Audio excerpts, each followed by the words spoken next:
Y miren, vamos a empezar con la lectura de un pasaje conocido por ustedes y por todo el mundo, pero que siempre al leerlo nos deja enseñanzas nuevas, como van a ver, la parábola del hijo pródigo en el Evangelio de San Lucas, en el 15, 11 y siguientes. También les dijo: un hombre tenía dos hijos. El menor dijo a su padre: Padre, dame la parte de la herencia que me corresponde. Y el padre les repartió los bienes. A los pocos días el hijo menor recogió sus cosas, partió a un país lejano y allá despilfarró toda su fortuna, viviendo como un libertino.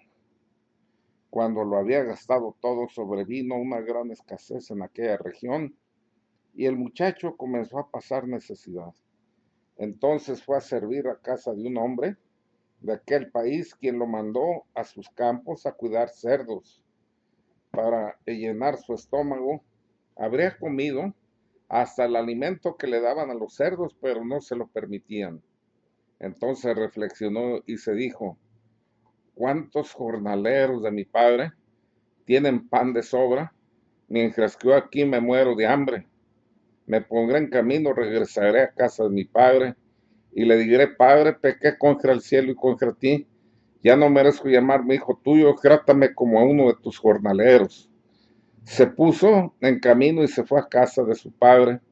Cuando aún estaba lejos, su padre lo vio y profundamente conmovido salió corriendo a su encuentro, lo abrazó y lo cubrió de besos. El hijo empezó a decirle: Padre, pequé contra el cielo y contra ti, ya no merezco llamarme hijo tuyo. Pero el padre dijo a sus criados: traigan enseguida el mejor vestido y pónganselo. Póngale también un anillo en la mano y las sandalias en los pies. Tomen el ternero gordo, mátelo y celebremos un banquete de fiesta, porque porque este hijo mío estaba muerto y ha vuelto a la vida, estaba perdido y lo hemos encontrado. Y comenzaron la fiesta. Su hijo mayor estaba en el campo cuando vino y se acercó a la casa al oír la música y los cantos. Llamó a uno de los criados y le preguntó qué era lo que pasaba.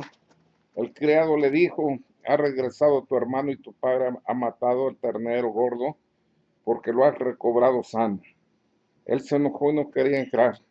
Su padre salió y trataba de convencerlo, pero el hijo le contestó: hace ya muchos años que te sirvo sin desobedecer jamás tus órdenes, y nunca me diste un cabrito para celebrar una fiesta con mis amigos.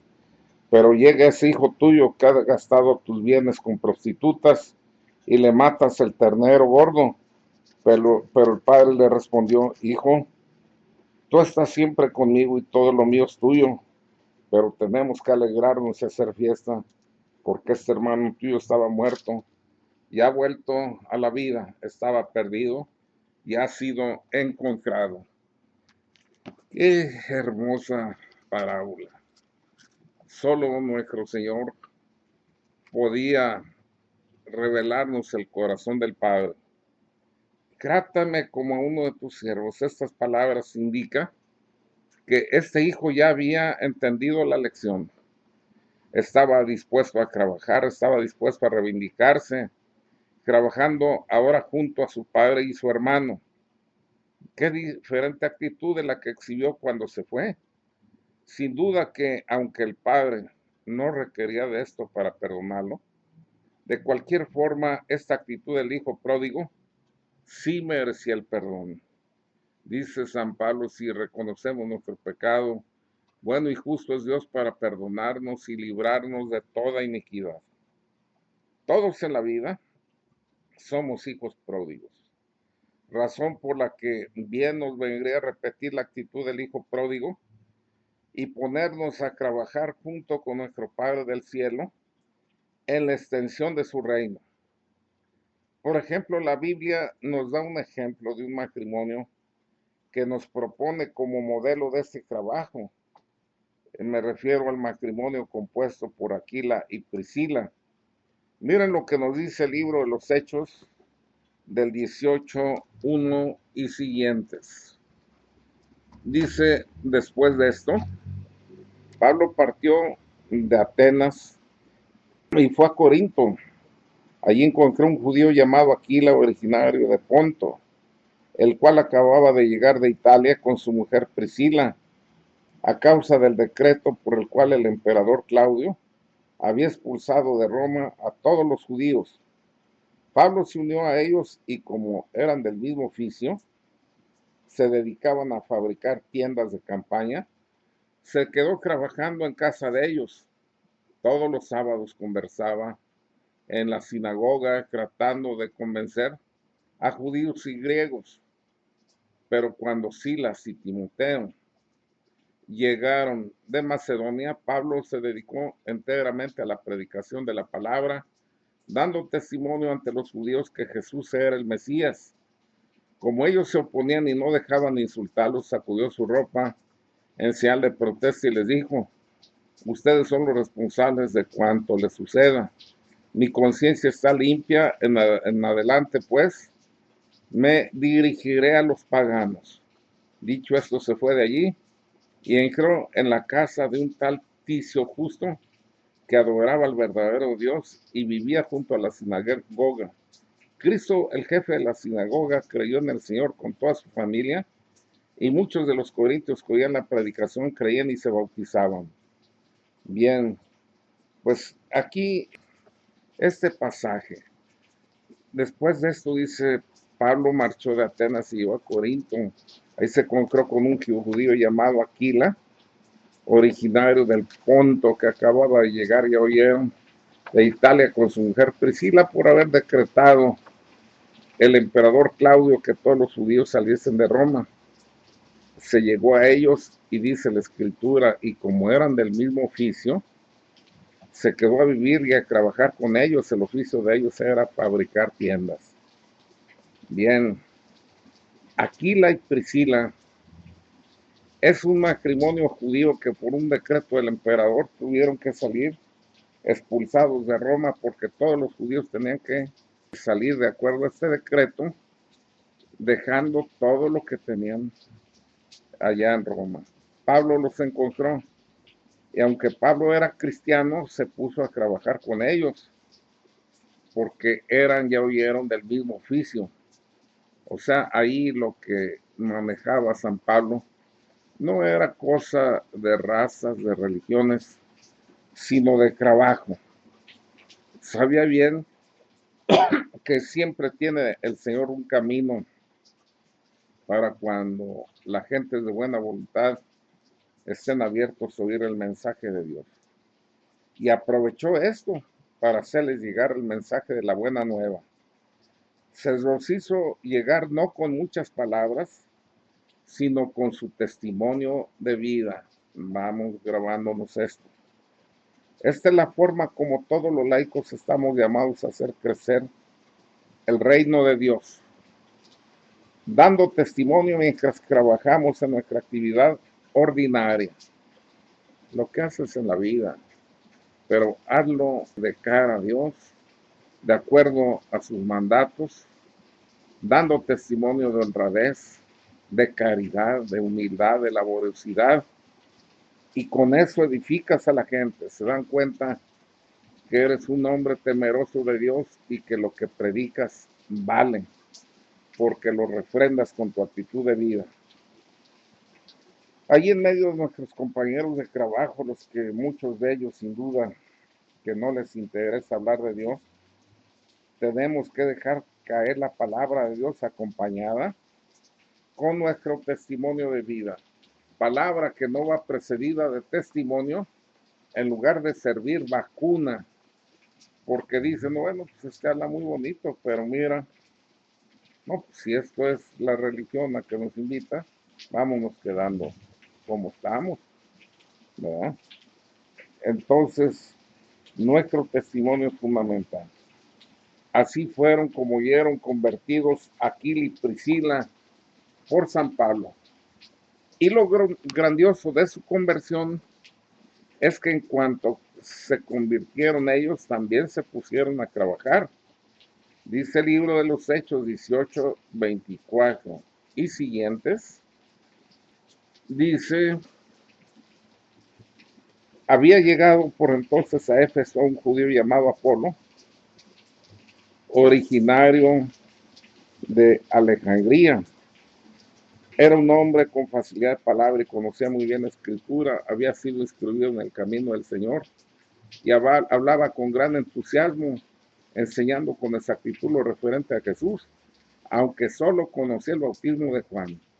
Hablaba también con valentía en la sinagoga. Cuando lo oyeron Priscila y Aquila, lo llevaron con ellos y le explicaron con mayor precisión el camino de Dios.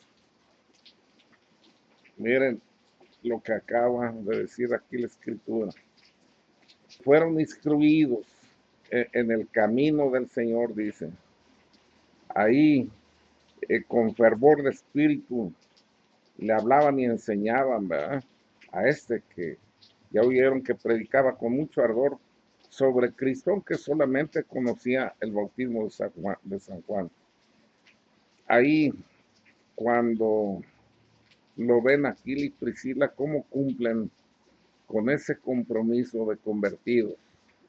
Ahí demostraron que ellos eran fieles a la verdad que habían acogido. Estaban tan convencidos que lo que habían recibido era la verdad, que sentían responsabilidad de comunicarla a los demás. Pues como se ve de todos modos aquí, la escritura no duda en ponderar y dar relevancia a Apolo como un gran predicador. Sin embargo, Aquila y Priscila se dieron cuenta que tenía buena voluntad, pero que requería conocer más de cerca a Jesús, aquel que él mismo predicaba, y también a su iglesia. Y lo hermoso pues es que le enseñaron lo que faltaba. ¿Se fijan? O sea que estar atento en qué puede servir para la expansión del reino. Pues a lo mejor decía, no, pues este ya anda enrollado ahí con sus cosas. Habla y habla, pero pues no conoce todo de Jesús, ahí se dará cuenta. No, ellos se dieron cuenta que le faltaba conocer de Jesús y sabían que ellos, conociéndolo, eran los responsables. Por eso los ponía en esa condición el Señor, para que le llevaran el mensaje completo de la buena nueva. Miren pues, hermanos, como aquellos judíos Aquila y Priscila que se habían convertido por la palabra y testimonio de San Pablo, ya sentían pues la necesidad de transmitir y enseñar a otros lo que sabían. Cuando pudieron volver a su casa de Roma, una vez que pasaron los problemas que los habían hecho abandonar la ciudad y la gran mansión que ellos tenían, se habían dejado riquezas grandes en Roma, ya que ellos eran empresarios y tenían una fábrica de tiendas, ya reinstalados en su casa de Roma, miren lo que hicieron. Establecieron en su casa una iglesia. Vean, hermanos, lo que es un convertido, convencido porque quien les había testimoniado con su vida de que esta religión valía la pena era San Pablo. Y ellos fueron unos convertidos, convencidos, y por eso miren cómo lo reflejaban en sus acciones.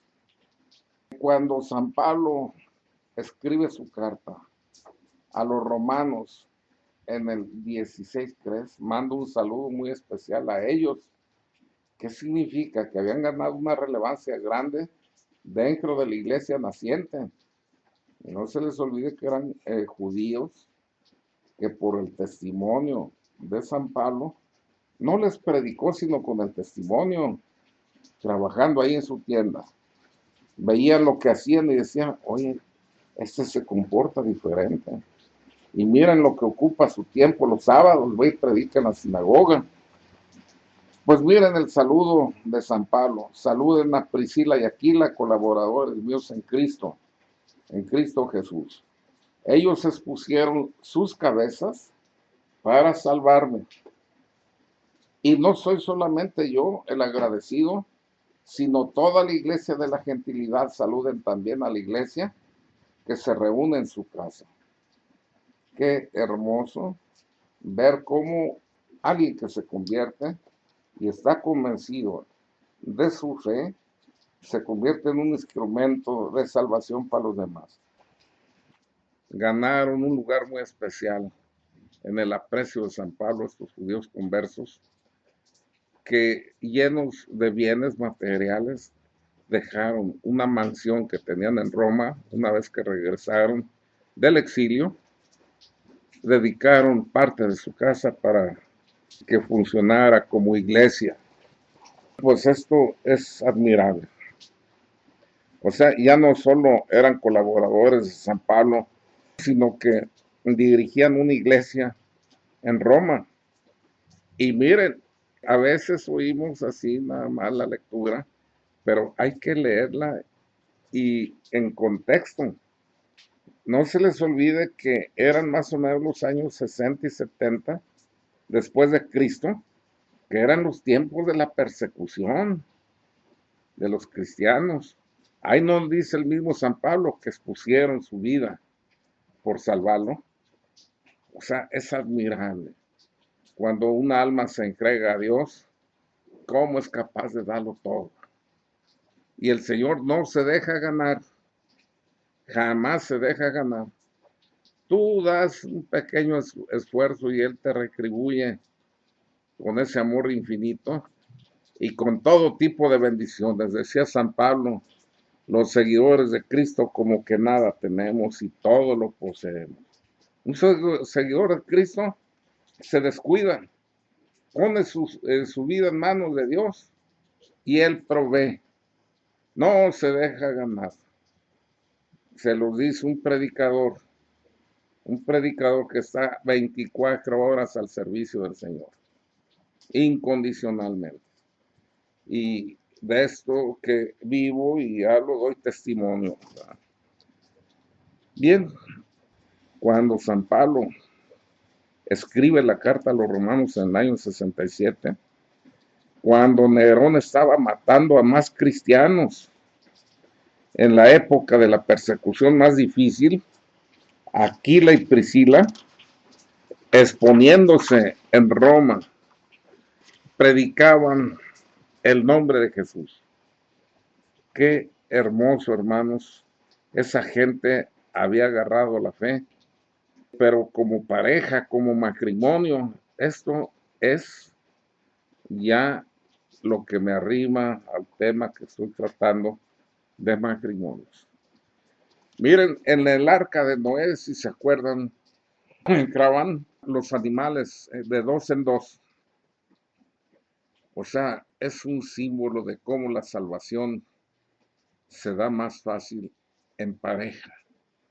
No significa que cuando vienen divisiones y rupturas, a veces lastimosas de familia, no se pueda salvar los cónyuges solos, sino que Dios puso ese camino de salvación, esa crucecita de salvación en el matrimonio. Había en el Levítico una ley, uno de los libros de la Escritura, una ley en que se prohibía ayuntar, unir al agrado, uncir en el agrado animales de diferente especie. Por ejemplo, un buey con una mula. Aunque los dos son de tiro, como sus anatomías son diferentes, iban a jalar diferente y se iban a lastimar. Y finalmente son criaturas de Dios y en un mandamiento el Señor prohibía que se unieran animales de diferente especie al yugo. Si esto sucede con los animales, hermanos, ¿qué sucede cuando el esposo y la esposa están hablando diferente idioma? Uno queriendo arrimarse al Señor y otro que no le interesa nada. Y como el que se arrima a Dios le hace que su conciencia le reclame que su cónyuge está queriendo cumplir con Dios y él no se mueve nada, entonces para callar esa conciencia empieza a perseguir al cónyuge que sí se está arrimando hacia Dios. Qué difícil es. Por eso este matrimonio de Aquila y Priscila es digno de mención porque así como en la danza, parejitos, caminando, en la predicación, en los acuerdos para disponer su casa para que fuera iglesia, en el esfuerzo y actividad para proteger a San Pablo de una muerte segura, en fin, todo lo hacían como matrimonio. Y no fue producto de un retiro, de una plática que a veces solo es ardor de un rato como llamarada de petate, que solo duran algunas semanas o a veces hasta meses. No, aquella gente se había enamorado auténticamente de Dios y esto nos damos cuenta cuando leemos las últimas palabras que escribió San Pablo antes de morir estando preso. En la segunda carta de Timoteo 4:19 dice: saluda a Prisca y Aquila y a la familia de Onicéforo. Erasto se quedó en Corinto. A Trófimo le dejé enfermo en Mileto. Date prisa en venir antes del invierno. Te saluda Eubulo, Judente, Lino, Claudia y todos los hermanos. El Señor sea con tu espíritu y la gracia con ustedes. Bueno, aquí un saludo póstumo. Si se fijaron, el primer lugar a los que primero tenían en mente para el saludo fue Aquila y Priscila. Aquila saluda como Prisca, Priscila. Pues esta fue la última palabra que escribió San Pablo, pero vean cómo en el último recuerdo final de su vida, él saluda a Aquila y Prisca, sus compañeros de fábricas, de tiendas, aquellos que recibieron la fe y que terminaron haciendo de su casa una iglesia doméstica. Doméstica porque si bien era para toda la comunidad cristiana, empezaba con ellos y sus hijos y con sus amigos. San Pablo tal vez los conoció jóvenes y ya ancianos todos ellos, junto con San Pablo, terminaban sus días sirviendo al Señor. Qué hermoso pasaje este de Aquila y Priscila. Y miren, cuando un matrimonio decide servir al Señor, Dios lo reviste de un tremendo poder. Si no, vean lo que nos dice la segunda carta de los Reyes en el capítulo 4, versos 8 al 10. Un día pasó Eliseo a Sunem, donde había una mujer distinguida, la cual le obligó a que comiese, y siempre que pasaba se detenía allí para comer. Dijo entonces ella a su marido: mira, por favor, yo sé que este hombre que viene tan a menudo a nuestra casa es un santo varón de Dios. Hagamos pues en el piso de arriba un cuartito con paredes y pongámosle allí una cama, una mesa, una silla y un candelero para que siempre que nos visite pueda retirarse allí. Eliseo, pues es un hombre de Dios, un profeta que va de pueblo en pueblo. Al pasar en Sunem conoció a esta mujer que, viendo que él era un hombre santo, ya oyeron, motivó a su marido para que ampliara la casa a fin de que tuviera un lugar seguro en donde llegar. Y dice la escritura, así se hizo, y nos dice en el verso 11, que no solo fue él, sino que se llevó también a su criado. Pues hubiera de haber dicho Eliseo, pues donde come uno comen dos, vente, acá nos dan buena comida.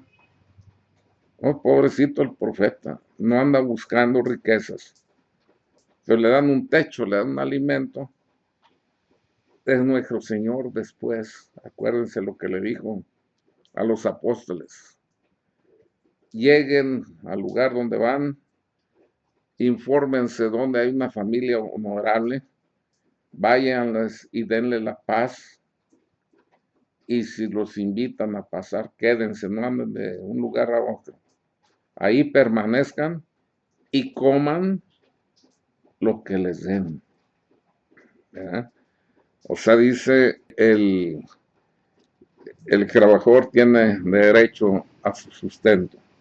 Bueno, pues aquí Eliseo se sirvió bien, se llevó también a su criado. Yo creo, dijo Eliseo, eso que les dije.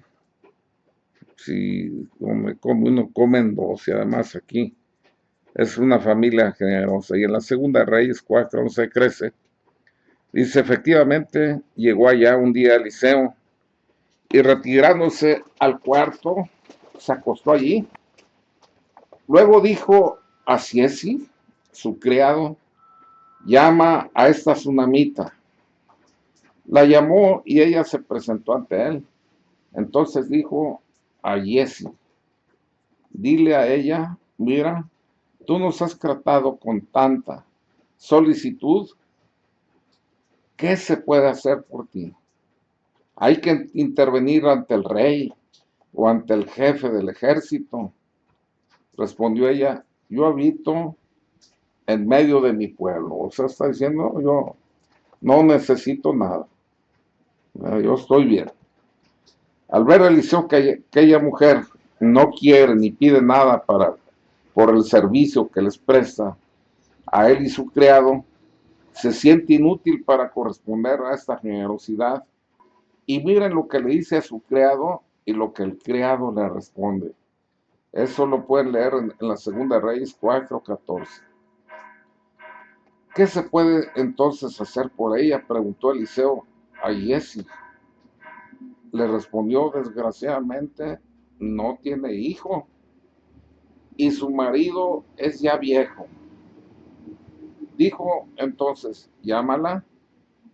La llamó y ella se paró en la puerta. Dijo él, el año que viene a este tiempo, abrazarás a un hijo. Mas ella respondió, no, señor mío, varón de Dios, no engañes a tu sierva. En efecto, concibió la mujer y dio a luz un hijo el año siguiente, por ese mismo tiempo como Eliseo lo había anunciado. Bueno, pues aquí ya viendo este pasaje, ¿quién salió ganando en este negocio? Pues ellos, los esposos, por su generosidad. Estaban deseando un hijo, ya oyeron. El esposo de esta tsunamita era ya anciano. A lo mejor pronto se le iba a morir y ella iba a quedar en el desamparo, en soledad. Y entonces, pues no tenemos nada que darle, no nos pide nada. Pues hay que, en el nombre del Señor, hacerle un regalo, y el regalo fue el anuncio de que tendría un hijo, y efectivamente se concibió a Dios a luz un hijo el año siguiente. Pues Dios nunca se deja ganar. Dale al Señor los dones que Él mismo te da y Él te va a regresar lo que más necesitas, como sucedió con la tsunamita. La tsunamita dijo, no me falta nada, y miren, le faltaba un hijo. ¿Cómo no iba a añorar un hijo? Pero seguramente pensó, pues, ¿para qué les digo? ¿Qué me gano con mental? Su nombre de Dios. Pero pues, el resolver el problema de un hijo no está a su alcance. ¿Mm? No, qué equivocada estaba. Dice la Escritura, quien ayuda a un profeta, reciba salario de profeta. Entonces, allí la bendición de un profeta, bueno, miren, pues es uno tan limitado en cosas, ¿verdad? Pero me gusta en un momento testimoniar para la gloria de Dios. Fui a una ciudad de Estados Unidos, a donde voy seguido. Sucedió que veo cientos, miles de gentes conmigo, pues haciéndome preguntas concretas sobre los temas que imparto y de los que buscan soluciones, y pues intercambiamos ahí mensajes de fe. Hacemos oración unos por otros y pues es un diálogo hermoso de fraternidad. Les voy a explicar lo hermoso que es el Señor y que tiene que ver con la ayuda a un profeta que se le dé. Habiendo terminado ya mi jornada, me planto desde las 9 de la mañana hasta las 7 de la noche, en que me empezó la Santa Misa. Y luego, después de la Santa Misa, yo tenía una predicación. Entonces sucedió que tenía una predicación antes de la Santa Misa. Ya me acordé, habían movido el horario. Y sucedió que me llegó alguien y me decía, esta persona, hermano, estoy muy necesitado. Haga una oración por mí. Le dije, mira, ya terminé. Me están esperando, voy a predicar. Hoy me están anunciando ahí ya. Pero por lo que más quiera, estoy muy necesitado. Yo entiendo, pero ¿por qué no te vienes temprano mañana? Mira, yo estoy desde las 9 hasta ahorita, diario. O sea, no me levanto, y si me levanto para comer, voy y vengo lo más rápido posible. Vente mañana, es que no puedo, por lo que más quiera. Y yo ya iba caminando, pues ando muy lastimado mis rodillas, ahí iba como podía. Y él atravesándoseme y le decía, déjame caminar, vente mañana. Lo espero, al final me decía, es que no depende de mí, vienen y me recogen, como estoy en una casa donde me reciben, llega la familia que me está dando hospitalidad en su hogar, y no les voy a decir espérense porque tengo aquí pendientes, no. Ellos ya saben que terminó la Santa Misa y mi programa, me voy. Pues ahí iba, insistiendo. Llegamos ahí a donde iba yo a predicar, y había 3 escaloncitos, pero para subirlos así como ando. Entonces, como lo tenía cerca, le dije, ándale, qué bueno que estás aquí, échame la mano para subir. A lo mejor él hubiera hasta pensado, dicho, oye, pues no me haces oración y mira qué bien te sirves de mí, ¿verdad? No, él con caridad y humildad ya me agarró. Y en esos 3 escaloncitos, no me acuerdo para no echarles mentiras, pues seguramente dije, Señor, ve la caridad que está haciendo este hijo tuyo conmigo. Y mira la necesidad, tú la conoces, yo no. Pero ¿cómo busca tus caminos? ¿Cómo busca que un hermano en Cristo haga oración por él? Si es conforme a tu voluntad, regálale lo que te está pidiendo. Pues ya subí los 3 escalones. Para esto iba haciendo la oración en voz alta para que lo oyera. Subí los 3 escalones y le dije, gracias, Dios te bendiga. Yo pensé que me iba a decir, entonces lo espero al bajar o algo. Sí me dijo, entonces me va a hacer oración. Dije, pues ya te le hice y ni cuenta te dice. Y dijo, no, pero ha sido más. Le dijo, bueno, ¿qué querías? ¿Que echara maromas? Las cosas de Dios son así. Así quedó. Para la gloria de Dios esto. Duró yendo como 8 días a dar testimonio a todo mundo que iba, que en el lapso de esos 3 escalones y la oracioncita que se hizo por él, Dios nuestro Señor le sanó de una adicción, una drogadicción, ya en el último escalón, en el fondo de su sufrimiento, donde ya se convierte en unos parias ante su propia familia. Nadie los quiere porque, pues, oye, acaban con la paz de las familias, acaban con la economía, acaban con todo. Y Dios le sanó instantáneamente una drogadicción de 38 años de llevarla. Qué hermoso, pues, esos testimonios, ¿verdad? Si no lo diera, le quitaría gloria a Dios. Por eso aproveché, viendo lo que le sucedió a la tsunamita y lo que hace Dios en tiempo presente, para que sean generosos, Dios no se deja ganar. Bien, pues yo creo que de acuerdo a esto que estamos hablando, deben ponerse de acuerdo los matrimonios y piensen qué es lo que más necesitan y ya pues de acuerdo empiezan a pedir esa gracia. Pues es palabra de Dios que cuando dos o más se reúnan por causa de su nombre, Él está en medio. Y ahora los que me están oyendo son más que dos. Estamos miles en sintonía. Y yo prometo en mi oración del día, estar pidiendo por esta intención que acabo de decir, por la necesidad más urgente de cada uno de los que están oyendo. Y ustedes pidan por mí. O sea, esa es la comunión de los santos, donde unos pedimos por otros. Pues, si gustan, hasta podemos adelantar una pequeña oracioncita para que el Señor no la tome, no la abone ya. Desde luego lo harán ustedes solitos, pero pues les doy una idea al menos. Amado Padre, mira, Señor, a cada matrimonio que nos está escuchando. Tú sabes bien, Señor, qué es aquello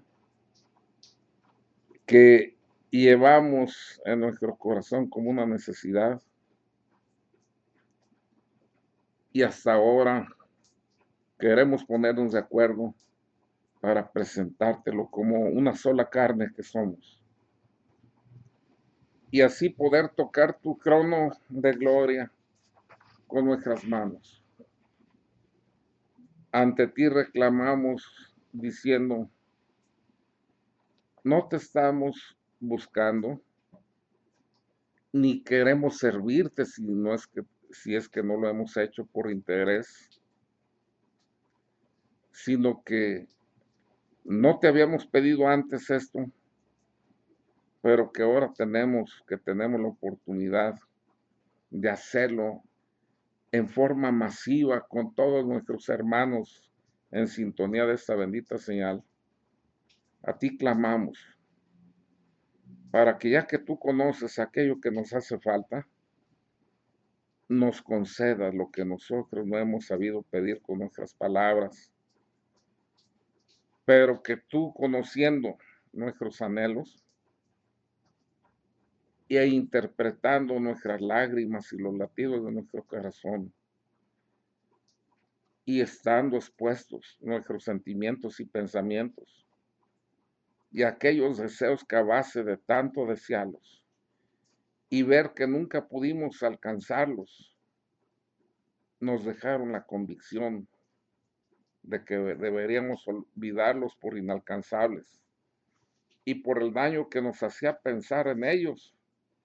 Pero ahora hemos meditado una palabra en donde nos dejaste sentir, en donde nos dejaste oír por medio de el discernimiento y meditación que hemos hecho este día, que necesitamos que nos dijeran como a la tsunamita, ¿qué quieres que haga por ti? Lo mismo nos dices a nosotros, ¿qué quieres que haga por ustedes? A la tsunamita, por medio del Eliseo, ya supimos que sin ella pedirlo, el profeta Eliseo, siendo un instrumento, solo un altoparlante que captaba las señales del cielo, hablaste tú a través de sus labios y le concediste a la tsunamita lo que más anhelaba su corazón. Nosotras también no sabemos qué pedirte, pero ahora, Señor, te reservaste, creemos, este día para nosotros. Y nosotros te pedimos que nos concedas aquello que por inalcanzable terminamos ocultando en nuestro corazón y que ya ni sabemos qué es lo que más necesitamos, porque al recordarlo nos haríamos daño sabiendo que es inalcanzable. Sabemos, Señor, que nos amas y tienes el poder para concedérnoslo. Por eso, llenos de confianza, ponemos nuestra necesidad en las manos de la Santísima Virgen María, para que por su intercesión nos alcances esta gracia del corazón de su Hijo y tu Hijo amadísimo Jesús. Y sabemos que habiéndolo mandado tú mismo, por el amor que nos tienes, para que volviéramos a la vida, y Él habiendo venido en obediencia al envío que le hacías por nuestro rescate, vino para que tuviéramos vida y vida en abundancia. Por eso te lo ofrecemos inmolado, con su cuerpo, sangre, alma y divinidad, para que si es conforme a tu voluntad nos concedas el remedio de esa necesidad tan grande. Cada quien llevamos un sufrimiento en nuestro corazón irresuelto. Los hijos que no quieren saber de ti, los hijos que están perdidos en vicios, todas las infidelidades que se cometen por alguno de los cónyuges, las estrecheces económicas, las enfermedades dolorosas y a veces terminales. Cuántas y cuántas necesidades, somos una masa palpitante de dolor. Pero a eso venís y tú dijiste, vengan a mí los que están fatigados. Mi yugo es suave y mi carga ligera. Estamos poniendo a tus pies nuestras necesidades. Vamos fatigados. Vamos llenos de esperanza. Vamos llenos de amor y de fe. Aumentanos la fe que necesitamos para merecer que nos hagas el milagro que te estamos pidiendo. Y sabemos que dices que al que pide se le da, que al que toca se le abre y al que busca encuentra. Por eso, Padre, no dudamos que habiendo dicho tu Hijo Jesús, todo lo que le pidan a mi Padre en mi nombre se los concederá. Y ya no digo que Él, sino yo mismo, para que el Padre sea glorificado en el Hijo. En este momento, en el nombre de tu Hijo Jesús, te pedimos que nos concedas todo cuanto llevamos en el corazón irresuelto, si es conforme a tu voluntad, y también lo que en común y puestos de acuerdo como esposos, haciendo una sola voz como una sola carne, te pedimos por la necesidad que llevamos más clavada en nuestro corazón y más necesitamos en nuestro hogar. Amén. Bueno, pues miren, ahí está ya pues era un proyecto y terminó en una oracioncita y Dios nos fue llevando, porque hay que aprovechar todas las enseñanzas de la Escritura, y aquí hay una enseñanza grande, como se dieron cuenta, a través de los casos que estuvimos viendo. Por otro lado, haciendo un recuento de lo que vimos este día, decía, todos somos hijos pródigos. Todos recibimos una riqueza que cuando la conozcamos pasando a la otra vida, ¿cómo nos vamos a sentir deudores y responsables delante de Dios? Y entonces esta figura del hijo pródigo que Él mismo nos regaló, vamos a ver lo bien que nos queda, porque recibimos una gran riqueza que hemos dilapidado. Es el momento de retornar a la casa del Padre. Es el momento de ir a la conversión. Es el momento de dejar el pecado. Es el momento de dejar de ofenderle, yendo a todas esas prácticas supersticiosas. La Santa Muerte, pues ¿quién la canonizó? y luego no se dan cuenta. Por el fruto se conoce el árbol, que no es nada venido de Dios, sino algo satánico. Miren, es sorprendente la inocencia, pero la impreparación religiosa que tenemos mucha gente. Hay quien llega a llevar las figuras de la Santa Muerte ahí con su párroco a la iglesia para que se las bendigan. Háyase visto un símbolo satánico. Es tiempo de volver a la casa del Padre para que Él, que es el amigo siempre fiel, disponga, si es conforme a su voluntad, regalarnos lo que le hemos pedido este día. Pues que así sea.